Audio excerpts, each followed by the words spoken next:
Justice, how are you doing on this lovely Friday? I'm doing great today. It looks like rain in the forecast here, which is good for us. I know you've had your fill of it, but I don't get a lot. Yes, I'm not too far from the area of Kentucky where they've had record flooding Ooh, and a lot of destruction, but I live on top of a hill, so fortunately for me, everything should be fine. We had a foot of rain in July. That was wild. But wow. yeah, we're not here to talk about weather as much as I would love to do that. Today, Justice, you and I on Plugged In, we're going to be talking about how much it actually costs to charge an electric vehicle. I crunched the numbers, so I've got some real hard numbers for you guys to see exactly how much I spent charging my Hyundai Ioniq 5 over the first 4.5 months of ownership. Um, yeah, Justice, you're going to talk about your Model 3 experiences, right? Yeah, absolutely. Yeah, what's up with Um, the thing behind you, Justice? $7.85 gas. Where was this? that was in it's in the Monterey Bay. I think it was. I don't remember. I don't remember, but it was up here in Northern California, in the North Bay area. Wow. Yeah, where I live in southern West Virginia, I would say we're just a tad below the national average at all times. Right now, I think we're at around $4.25 a gallon. But when the nation as a whole was averaging about $5, we were at like 4.90, something like that. Yeah, Still, I guess that's a good deal compared to California.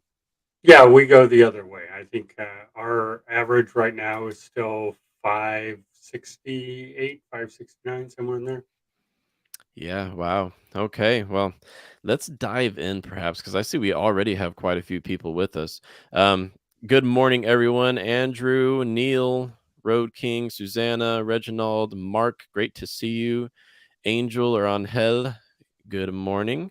Lots of other people. Dwayne, man, a lot of people with us already. You guys must be excited to find out how much I've saved on fuel costs by switching to an EV. Now, first, a bit of a backstory for everyone, okay? What am I comparing my experiences to? Well, my Ionic 5 is my first fully electric vehicle. Our other family vehicle is a 2014 Subaru Forester, which we like. I mean, it drinks a lot of oil, burns a lot of oil, but otherwise we like the vehicle. However, average fuel economy for the 2014 Subaru Forester is in the real world, because I trust me, I look at the numbers. It's about 25, 26 miles per gallon. It's not the best, but it is a crossover that's 8 years old. So that's what my reference point was as I entered into the realm of electric vehicles. And gas is not cheap in the Subaru Forester. I mean, a typical fill up was like 60, $65. But we don't drive it very much because of how awesome the Ionic 5's efficiency and affordability is.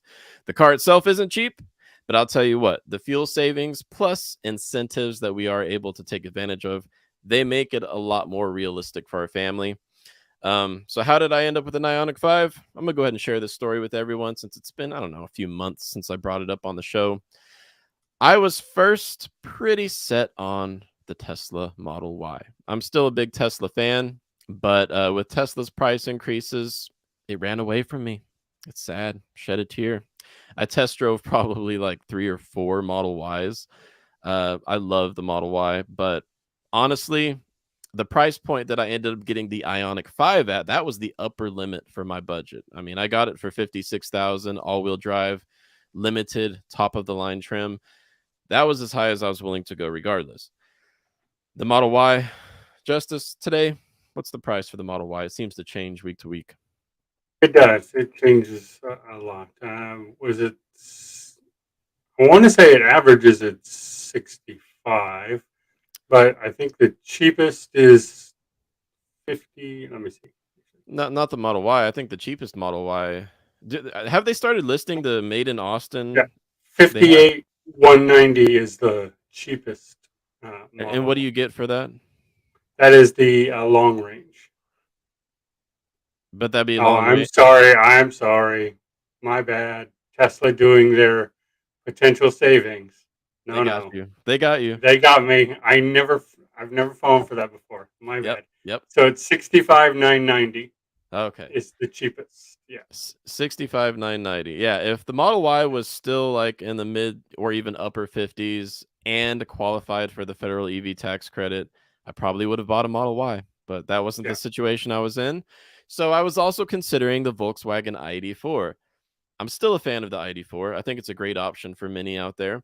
However, after some test drives and thinking about it, the ID4, it charges just a hair too slow for my family. I mean, I would totally not have a problem with sitting around for 40 minutes at a charger. Just I'd read a book or play on my phone or do some work on my computer.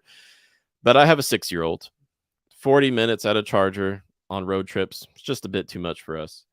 And it was also my experiences playing around with the infotainment system. What's up with that, Volkswagen? Come on, you guys are a massive global automaker. You should be able to build an infotainment system that is not laggy. But I test drove a few different ID4s, and they were laggy infotainment, burdened with laggy infotainment systems. And I've heard comments online about similar issues, and that was a big turnoff.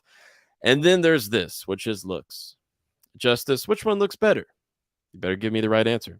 The Ionic 5 or the Volkswagen ID4? Which one looks better? Oh, that's a hands down the Ioniq 5. It's hands Yeah. down on that one. So I could have found the ID4 for probably $5,000 cheaper than the Ionic 5 ended up being, but I decided to go with it because we wanted to purchase a vehicle that we would keep for a long time, have no regrets, and so far that has played out well. So that's how I ended up with an Ionic 5. Oh, how was it at MSRP? Oh, we've got a whole video on that. I'll have to drop a link below, but I did a lot of research. A lot of research. I ended up buying a one-way ticket from Charlotte, North Carolina to Long Island, New York to buy the Ionic 5 I wanted and the exact spec that I wanted at MSRP. Could I have found it closer? Yeah, but I would have had to pay between $3,000 and $6,000 over MSRP. My one-way plane ticket was $250, and then I just drove it back home, 6 hours back home. Actually, it was more than that. It was more like 9 hours, but still, I saved a few $1,000s at least. Got it at MSRP for 56,000. Not a cheap car, but let's dig into the details now of how much I save. Oh man. All right. You guys ready for this? And then I want you to toss your questions in the chat if you're joining us live on YouTube. Don't forget to like and subscribe. Please hit the like button so more people, join the conversation today. Drop your questions in the chat as we go through this because I crunched numbers. Okay. First of all, the Ionic 5 comes with 2 years of free charging at Electrify America stations. Each session can be 30 minutes long. After that, you have to start paying. But because the Ionic 5 charges so fast, 20-25 minutes is what I find. I've only exceeded 30 minutes a few times when I was either going from literally like 5% state of charge to 95% state of charge. Or one time I was actually speaking with a Lucid Air owner at the charging station and just lost track of time. And I was talking to him for like 20 minutes. Next thing you know, I had paid a whole $2 in charging. So, yeah, we're going to talk about how much I've paid, factoring in the free charging incentive at Electrify America. But for those of you out there who are already 2 steps ahead and you're thinking, well, what if it wasn't free? What about when your free incentive expires, when you use it up in 2025? I will tell you how much I would have paid if I did not have free charging. Okay. I do about half my charging at home. In West Virginia, where I pay the residential rate for electricity, it is about 15 cents per kilowatt hour. Not about, it's exactly 15 cents per kilowatt hour. That's just about the national average. Justice in California, what are you guys at? Like 25, 30 cents a kilowatt hour? Well, last time I checked out there on the Chargers, it was 17, but I think it's gone up a little bit. But Sacramento has a lot of programs to reduce the rate. But I do believe the California average is well over 20 cents. Yeah. Yeah, 17 is not bad at all. I believe San Diego area has like outrageous prices, Yeah. something like San that. Diego is one of the worst. We talked to Like Mario all the time 35 about that. cents. And I know Yeah. other than you guys in California, Hawaii has some of the highest electric rates, but that's a whole other topic. So I pay 15 cents per kilowatt hour, and that happens to be the national average in 2022. So depending on where you live, you probably pay that. you might pay a little bit more. So let's do the math. I want you guys in the chat to guess how many miles I've put on my car in 4.5 months. Now, I'll say this. We've taken a few regional road trips. My wife uses the car for her small business because it's a lot cheaper than driving the Subaru. Um, yeah, so we do plenty of driving. How many miles do you think I've put on it in 4.5 months? Justice, you give us the first guess. I remember it was high. It's Um, high. It's more than I would have yeah, thought. yeah. It was like 5,000. Okay, okay. I may Yeah, be overshooting it because I remember it's super high. we've found that we drive more simply because fuel is so affordable. We definitely did not drive this much when we were paying for 25 miles per gallon at $4.50 a gallon with the Subaru. I have, oh, this is embarrassing, you guys. I have 9,300 miles Oh, on my Ionic 5. 9,000. Now it I almost thought I sounds was like overshooting it. And now it almost sounds like I'm just racking up the miles so that I can hurry up and be the first one to publish a 10,000-mile review of the Ioniq 5. I don't know if there's any out there from the US market at least. It's been out in Europe for longer. But yeah, I guess maybe next month, later Yeah. this month, maybe we'll get there cuz It my could wife be tonight at those numbers. You could get that. my wife has a big festival where she sells her awesome homemade soaps, lotions, and things like that. That's about 60 miles away, so I'll be racking up some miles this weekend. Yeah. Okay. Let's get further into the numbers. So, over 9,300 miles. We're going to talk about how much I've spent to fuel my Ioniq 5 all wheel drive. Okay. Checked out my car this morning. It says my average lifetime energy consumption is 3.2 miles per kilowatt hour. Now, Justice, let's just bounce some numbers off of you. Roughly, what would you remember from the Model 3, which is definitely more efficient? It's a sedan. It's built for efficiency. But what kind of average consumption did you get in the Tesla Model 3? Oh, my consumption. I don't know. I was getting about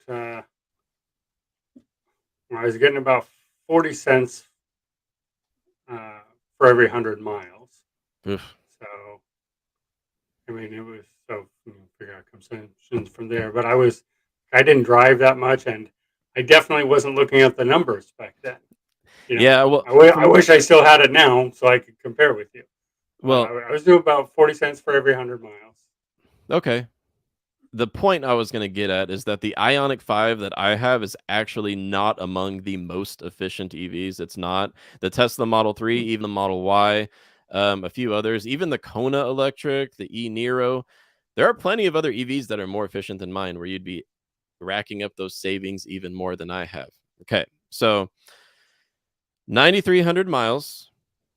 I pulled up my Electrify America account and I've charged 1,661 kilowatt hours at Electrify America out of a total of 2,900 kilowatt hours. So that's right about half of my charging at Electrify America. I did not expect to use Electrify America that much, but honestly, it's the fact that I have that free charging incentive that really drags me over there. And we've done quite a bit of charging because traveling is now so affordable in an EV. So let's do the math. All right. If we do the math and find that half of my driving was free for 2 years, okay, it's free at Electrify America for 2 years. $0 to go about 4,600 miles. All right, that's awesome. But what about when I have to pay for it? Once my free trial is over at Electrify America, I'll be paying 31 cents per kilowatt hour and $4 a month. That would get me the Pass Plus membership at Electrify America. If you're just a guest and you're not a Pass Plus member for $4 a month, you have to pay 43 cents per kilowatt hour. So let's say my free charging incentive was over for those same 1,600 kilowatt hours or 4,600 miles of driving. I would have paid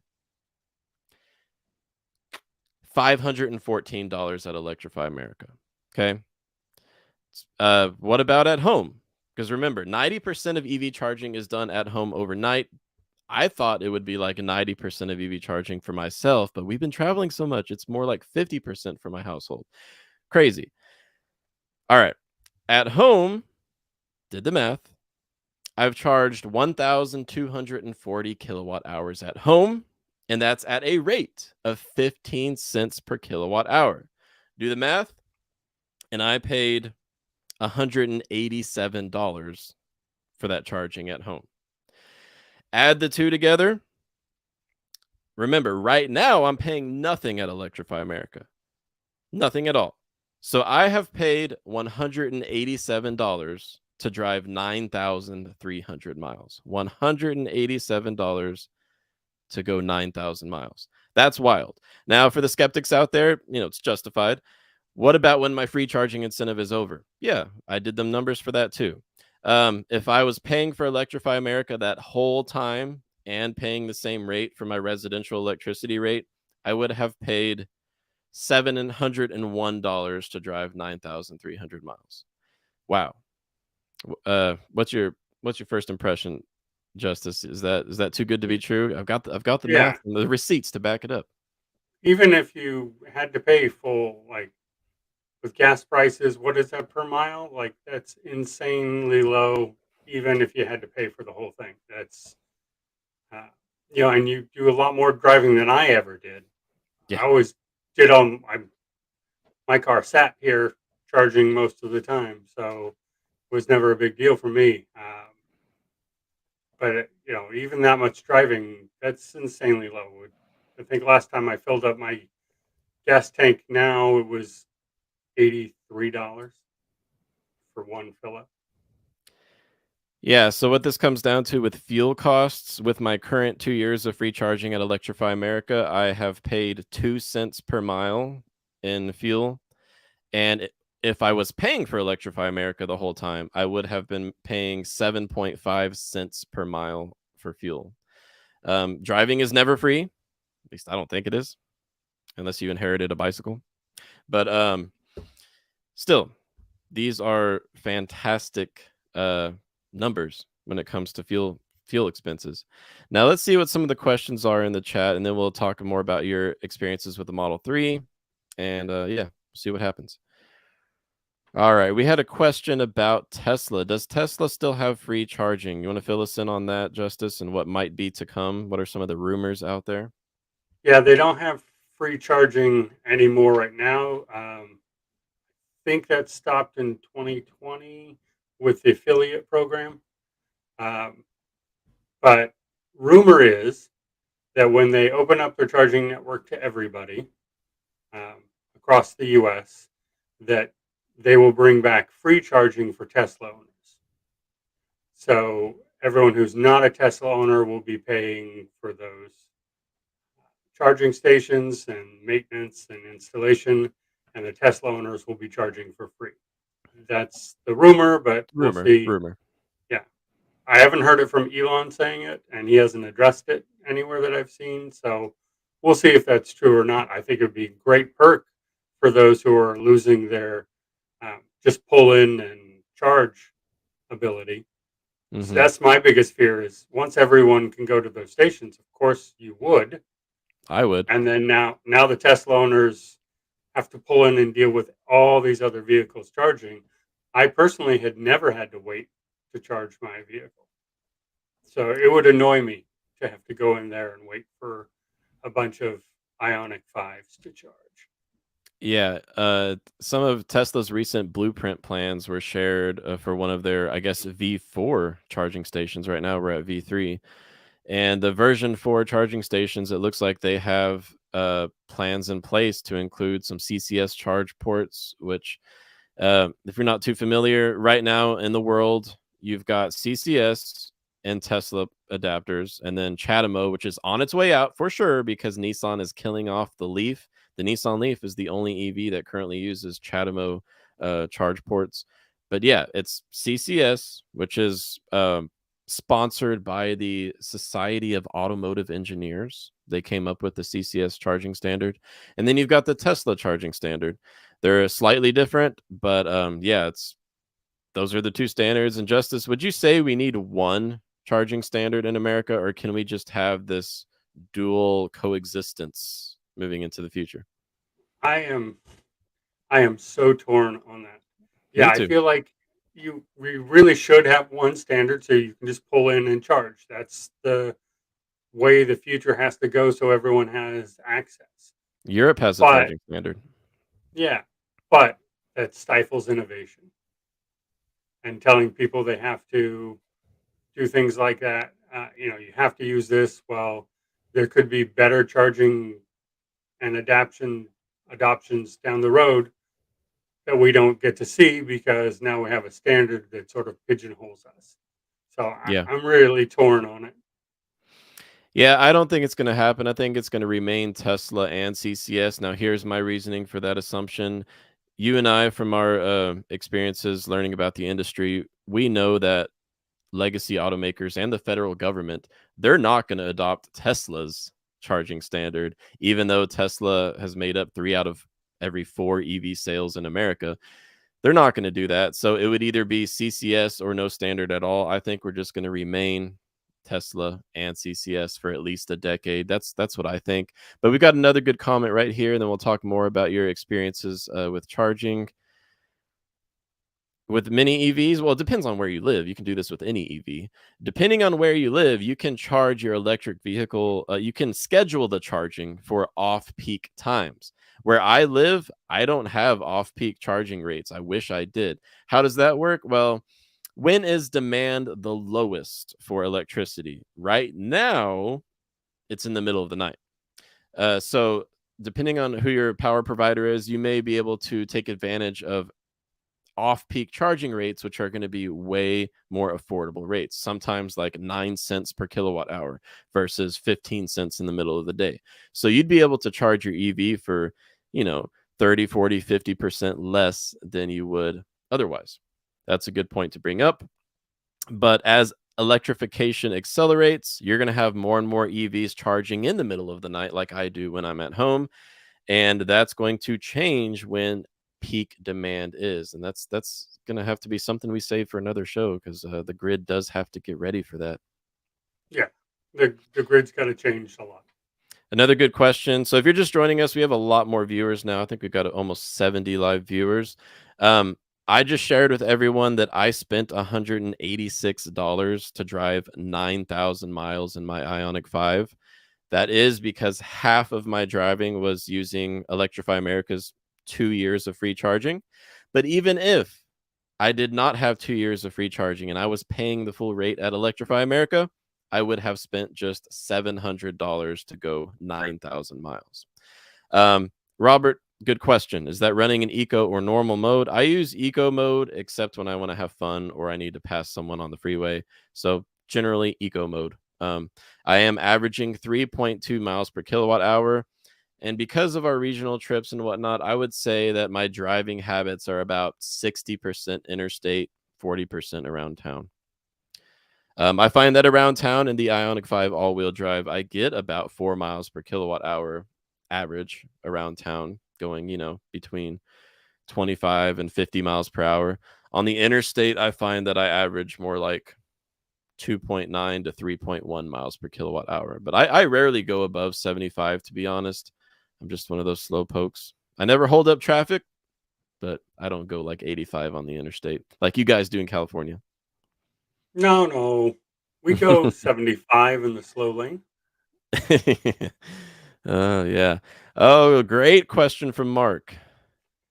So as the battery ages, because I've already put 9,000 miles on the car, am I seeing any reduction in maximum range? I've been paying careful attention to this, and I have seen zero reduction in my guessometer that estimates how much range I have. Zero reduction so far. I'm wondering if it's going to happen. I'm sure it will at some point. But I recently had someone walk up to me in a parking lot who's a Tesla Model 3 owner. They had a 2021 Model 3, and they were frustrated because they had already lost 10% of their range in their Model 3. And yeah, he seemed like he knew a lot about EVs, and he said he's definitely an outlier and that it was not normal to lose that much in just 1.5 years time. But yeah, and that Not was interesting. normal to lose that much in a long time on a Tesla. That's very Yeah, unusual. Yeah. because the I data didn't. show. I mean, you've seen the data where they compile thousands of uh, Tesla. I don't know the battery health reports from thousands of Teslas, and Yeah. what they've found is that after like 10 years and 100,000 miles, they lose about 10% on average, right? Yeah. Or yeah. I think Yeah, so it's something is wrong with that guy's battery, but that's why warranties exist. So hopefully, he which does yeah, something which about it. that happens. I mean, that happens everywhere. We see it more and more. Sad to see it in a Tesla. Yeah, yeah. Um, so tell us more about your experiences with the Model 3 and what you found whenever you were thinking about how much it actually cost for you to charge your Model 3. Yeah. So like I said, I didn't dig into numbers back then. It was just I I like electric vehicles, and that's what I was doing. So I don't leave home much. I work from home, obviously. So that was never a thing for me. I don't drive much around town. What I put most of my miles is once a quarter. I go down to Southern California. It's about 350 miles for me, and so that's when I would pay the most attention. And on a trip, well, a trip down didn't cost me very much. It cost me like $5 because I stopped once to charge. And then, driving all around Southern California, which is almost as much as just the trip down there. And then the way back, it cost me about $14 to $15, depending on my driving, to charge for the entire trip. And, that always had amazed me because I'd fill up my gas tank when I had that car and do the same trip. I had to fill up when I got to LA, fill up before I left, fill up when I got home. So that was 4 tank fill ups at, it was like $30 back then. Um, but, you know, then I'm doing $20 a trip in my EV.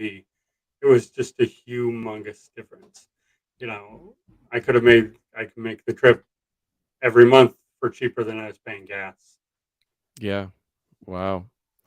That's fascinating. We've got a good reminder here in the chat too. So when calculating EV ownership costs, don't forget to add the cost of a 240-volt charger in your garage.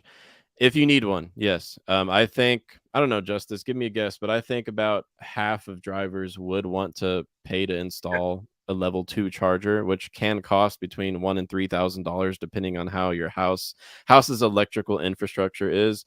I forgot about that because I have not 9,000 miles of driving. I have not installed a level 2 charger at home. Why? I mean, my driving really comes in two different modes. When we're not taking a road trip or not going out of town for one of my wife's shows for her business, we're driving like 20 or 30 miles a day tops. And plugging it in level 1 charger, which is AKA don't buy anything and just plug it into the wall like you charge your phone. It's slow. That's why it's called trickle charging, but it's enough for our family's needs. And when we hit the road for a road trip, we just stop at a public fast charger, Electrify America. So that's a good point, though. If you drive like more than 40 miles a day consistently, you would want to install a level 2 charger for your EV, and that can add a few $1,000s. It's a one-time purchase, but still, it's a few $1,000s that you have to consider. And Well, then and check there's your state and local incentives. Because my yes, landlord installed it for free for me. My power company paid for it. So you need to check your local incentives and see. very good point. And North Carolina State University has the Desire, which is spelled DSIRE. Desire is a great resource online where you can find state and local incentives for everything related to EVs, from charging to buying one. So check out Desire, DSIRE. Really, really good resource. But Richard also brought up EV road taxes. In West Virginia, I do have to pay $200 a year. The point of this is to make up for the lost gas taxes that I don't no longer pay. I personally am not very offended by it. I don't really mind paying the $200 because I want my state to have good infrastructure. But that is true. I should have included those numbers. Now, before we get close to wrapping this up with some of the week's news, I forgot to mention how much would we have spent if we were driving those 9,000 miles in our Subaru Forester, because that's our other family vehicle. I did the math. we see a real world MPG of about 26 miles per gallon. Right now, gas is $4.30 around here. So I'm not even going to do the whole like $5 a gallon thing. We would have paid $1,550 in fuel. So $1,500 in fuel for 9,000 miles. In the Ionic 5, we actually paid $186. If you add on that EV tax we were just talking about, that's $386. If I had to pay for Electrify America, because let's say my free charging incentive had run out, that would be, let's see, 386 plus 500. That would be almost $900. That's still $600 cheaper than the Forester. So no matter Well, what, and in that Subaru, how many oil changes would you do in that 9,000 miles? you're right, about two, and each Yeah. one runs us, I don't know, about $50.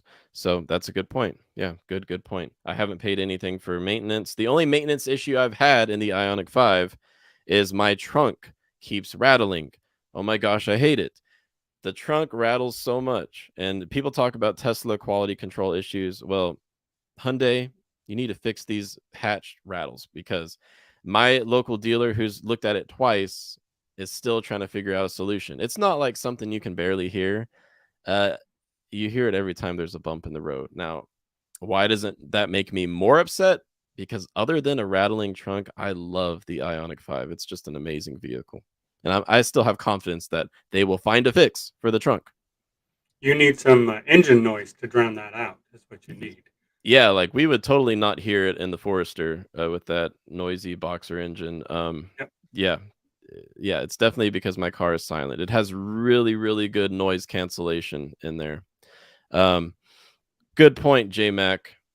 J Mac says that he or she has heard that tires last about 25,000 miles before needing to be replaced. I'll be completely honest with you guys. The first month that I had the car, I was just slamming it off the line because it was so much fun to go, because it goes from 0 to 60 in about 5 seconds. Motor Trend found it was in 4.8 seconds for the Ionic 5. Uh, it was fun. So I was shredding some tires. And with a whole month of tire shredding, I would still say that my tires are probably going to last to about 25,000 miles. They still have tons and tons of tread left on them. They're Michelin tires, OEM. Um, I mean, original equipment. But if I drive like a normal person, which I have since begun to do, because I know that burning through tires is bad for the environment, and I do care about those things. I would say that my tires would probably last 35,000 miles.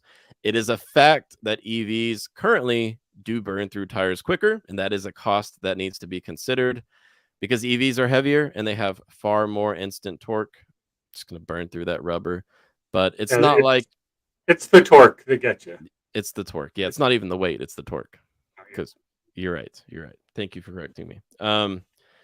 But it's not like I've heard people say online, yeah, EVs have to get new tires every 5-10,000 miles. No, no, that's a bunch of baloney. So, um, yeah, Yeah, when my Model 3 was totaled and I went to the yard to look at it, the tires still looked brand new. They were great. Wish I yeah. could have pulled those off. The rest of the car, Mm. not so much. Yes, indeed. What do you think your next EV will be, Justice? Um, well, hopefully the Cybertruck, Oh, okay, yeah. as I've had one on reservation since 2019. Ah, yeah. So let's just say, what if the Cybertruck doesn't happen? I'm sure it will, but what would be like Um, your runner up? Do you have a I'm runner not up? sure it will. I'm still looking. Like I'm looking at some of the stuff that's coming out. I like the Fisker Ocean a lot. I've looked at the Hyundai's and the Kias. I don't know that I have something set in stone. If I had unlimited money, a Rivian probably. Mm, Uh, but as I can't even begin to get there and afford that, I don't know. Maybe it'll be a Chevy Volt. Or So, or like Equinox EV, which I honestly oh think yeah, the Equinox. Yeah, I do like that one actually. there's a lot riding on the success of the Equinox EV. If it ends up being an awesome EV with, Ultium powered fast charging and just a bunch of great features, it could really be a huge winner for GM, or it could completely tank. We'll see. Oh, you know what? I like the Mach-E a lot. Me I don't too. know why I didn't. I don't know why that didn't pop into my mind first. It would probably be Mach-E versus something else. I would have to try it out because I really did like that one. Yeah, I like the Mustang Mach-E, but honestly, the only reason my opinion has soured a bit is because of how many times I've just smoked the Mustang Mach-E at Electrify America charging stations. Like Yeah, I'll add 180 miles of range at the same time that the Mustang Mach-E is adding like 100 miles of range. So I really appreciate the 800-volt charging capabilities of Kia and Hyundai's eGMP platform. I like the Ioniq 6 too, Lindy. I mean, we don't even have time to talk about the EV incentive update proposal, but in essence, there's a lot of EVs that would not qualify under the new proposal, at least until they are built in America. And the Ioniq 6, the Ioniq 5, the Kia EV6, these are some of the EVs that would not qualify under the proposal, but some Teslas would. I don't know. the Model Y would. That would Yeah. and that would push things a lot. Okay, what we're already seeing here. Yes, yes. And Mark, another great question. You're full of great questions, Mark. Thank you for that. Wondered the cost to insure an EV versus ICE for equivalent coverage. So I have a good example of this, but it will be different for everyone's situation. I have a really good record, as much as I had just 5 minutes ago touted slamming the pedal off the red lights. I did do that. I actually haven't had any tickets, and I've driven 220,000 miles in my, I don't know, 15 years of driving. Zero tickets. I hope I didn't jinx myself, but I don't speed a lot. So I've got a good record, no recent accidents. The point is that my coverage somehow went down by $5 a month, going from a Nissan Altima to an Ioniq 5. So I sold a 2015 Nissan Altima, used that money as part of the down payment for my Ioniq 5. And switching over the coverage, exact same coverage. Somehow the Ioniq 5, which is worth way more than the Nissan Altima, is more affordable to cover through Progressive. Uh, I don't know enough about how insurance works, but that's just my example, and I was quite pleased with the outcome. I had the same thing. My Model 3 was a $7 a month uh, lower than my Kia Optima was. Yeah. So that's a very similar comparison. Yeah, we've had similar results. Interesting. Then what's all those stories I hear about Teslas being so expensive to insure? Are those like $120,000 Model S plaids or what? Because Oh, I'm of sure course, that would be expensive to insure. yeah, the S and X, absolutely. And maybe through a different insurance carrier. I had Tesla insurance. I'm fortunate to be in California. That when I had it, we were the only state to have it. And yeah, so it was cheaper for me that way. I think Geico was way higher. Oh, So yeah. it could be through the other, could be dependent on the insurance carrier. Yeah, and if you're thinking about what kind of crappy deal you might have for auto insurance, make sure to check out YAA, joinyaa.com, because you can get insurance quotes. And honestly, there's a lot of variation out there, so make sure to check what types of quotes you can get. If you've stuck with the same insurer for like a long time, it might be a good time to get some new quotes, because sometimes, unfortunately, those insurers, they will take advantage of loyalty, and it's a really sad situation. So you might need to check out some quotes at joinyaa.com. But Justice, in these last 5 minutes, let's just each talk about, I don't know, one or two news stories from this week. EV news stories. Uh, what do you got for us, Justice? So my fascinating story this week was about the Model Y. Yeah, big surprise, right? The Model Y is now the number one selling vehicle by revenue in America. Not just EV, but vehicle. And with their projected growth, they will overtake the Toyota Camry next year and be the number one selling vehicle, period, by volume. Yeah. So that's huge. A tiny little startup company way back when, and now we're not just talking number one selling EV. Now we're talking it's going to be the number one selling vehicle, Yeah, and that's that huge. is fascinating. And I mean, I live in West Virginia where I don't see a lot of EVs, but every time I cross the state line a few miles away into Virginia, I see a lot of Model Ys. They're all over the place. I can't imagine in California, they must be like the way that a Honda Civic used to be 10 years ago, just everywhere. Yeah, I can look out my window now and probably see a Tesla out there. I mean, they are Yeah. everywhere here. Yeah. And I want to share a little story about what's their name again? Lordstown. We all forget about Lordstown, right? Does Lordstown even still exist? Well, Justice, fill us in on who now owns Lordstown's factory. Uh, I don't remember who bought that. I don't remember, honestly. Foxconn. Foxconn, that's right. That's Yeah, Foxconn makes the iPhone, quite a few iPhones. I would say quite a few million iPhones, and Foxconn has bought Lordstown's. I don't know. I don't even know what you would describe it at this point, but it was a hopeful factory to build this truck right here, the Lordstown Endurance.